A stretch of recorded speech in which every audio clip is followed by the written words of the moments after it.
Hello friends, today's article is by Sri Sandeep Gopinath, who contributed many articles to the Speaking Tree column of the Times of India. The article is titled, "For Absolute Power, Follow 10 Tenets." In order to receive divine protection and get empowered, the individual must adhere to discipline comprising of 5 niyams or principles and 5 yams or attributes. The 5 niyams include shauch or purity, santosh or contentment, tapasya or self-control, swadhyay or self-knowing, and Ishwar pranidhan or devotion to God.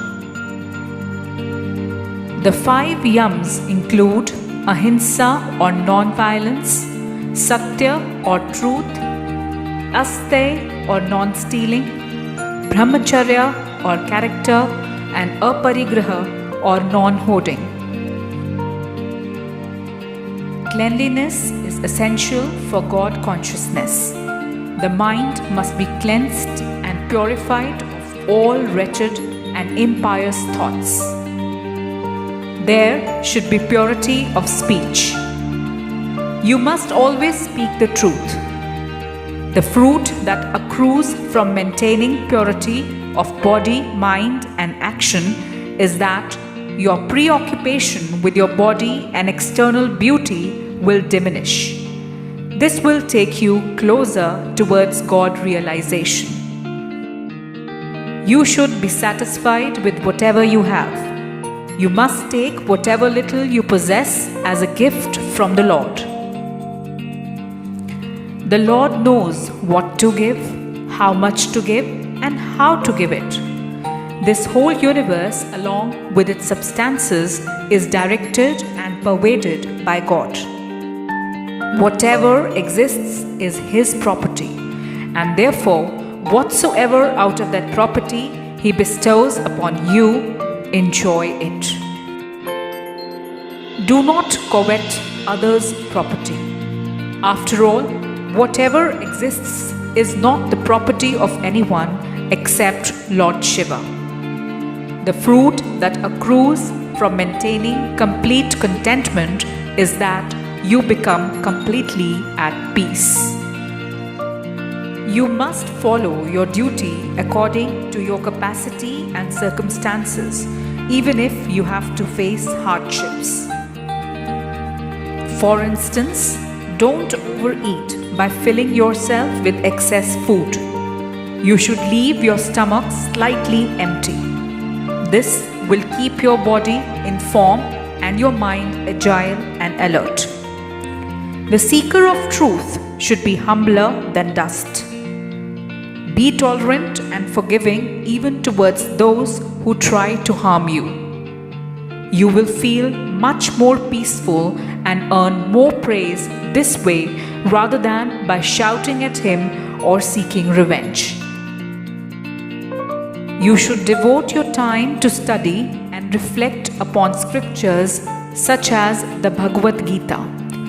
Introspect and try to correct your own mistakes.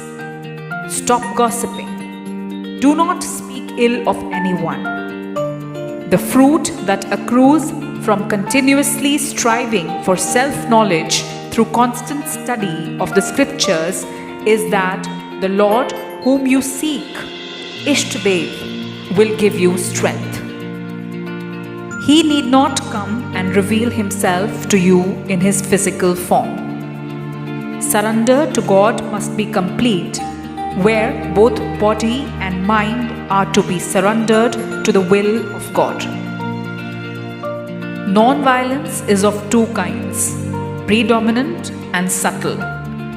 Subtle non-violence is that wherein the effects of one's actions or words are taken into account.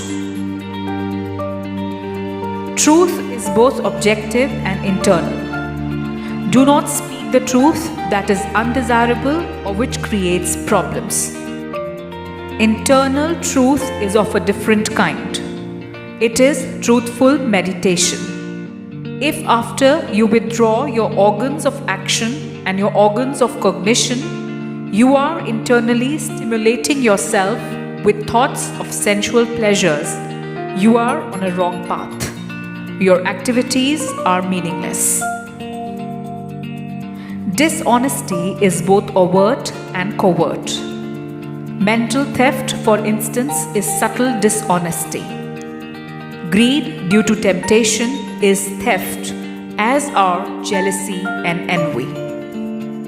The fruit of being established in honesty is that all luxury will automatically be at your disposal. Brahmacharya means not yielding to sensual temptation.